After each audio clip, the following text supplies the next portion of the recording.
Hello mga mi! Tutorial muna tayo ng Sandra flower na gawa sa fuzzy wire. Nilagyan ko ng fairy lights sa gitna mga mi. Pero pwede rin namang hindi nalagyan, ganito yung itsura niya kapag wala siyang fairy lights. Una, gumawa muna ako ng petals. Tatlong 15cm at isang 20cm. Ganito ang gagawin mga mi.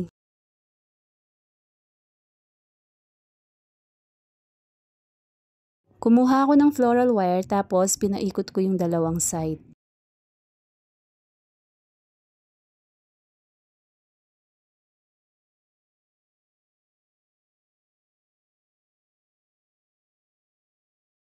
Tapos kumuha lang ako ng isa, ginawa kong pantali.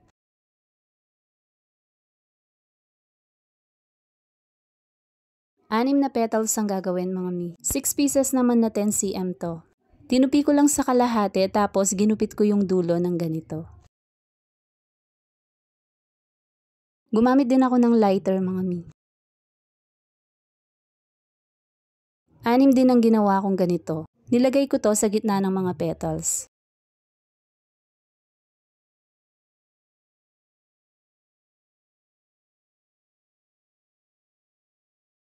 Four pieces naman to na 15cm. Ginamitan ko ng lighter mga mi hanggang makita na yung wire ng ganito. Pagpasensyahan nyo na yung voiceover ko kung paputol-putol. Napakaingay kasi mga mi, paulit-ulit ako nagsasalita. Chinitsyempohan ko lang mga mi kapag wala nang maingay. Pagkatapos mga mi, ganito yung ginawa ko.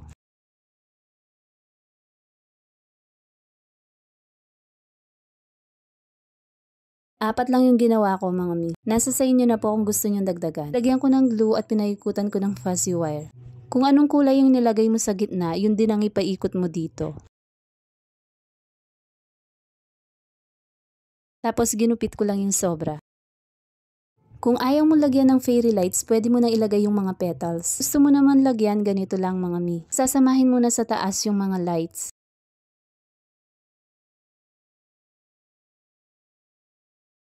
Pagkatapos, ilalagay mo lang paikot.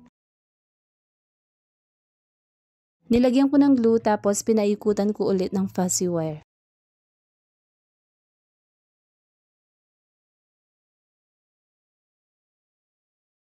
Sunod nilagay ko na yung mga petals.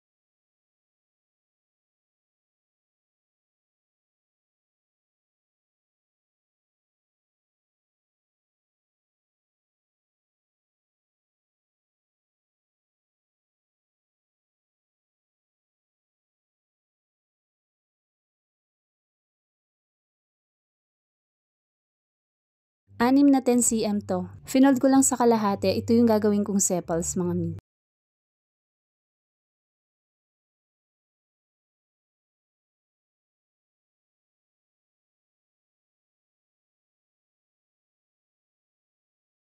Tapos gumawa na ako ng dahon. Tatlong 15cm at isang 30cm.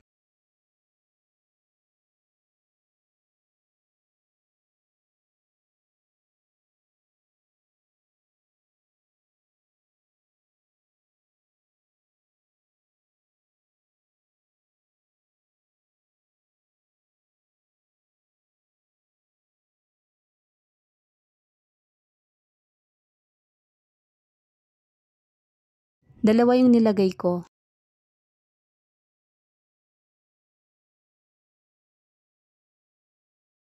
Yan mga mi, ganyan lang kadali. Pa-like, share, and comment po kung nagustuhan nyo. Thank you for watching. See you next video.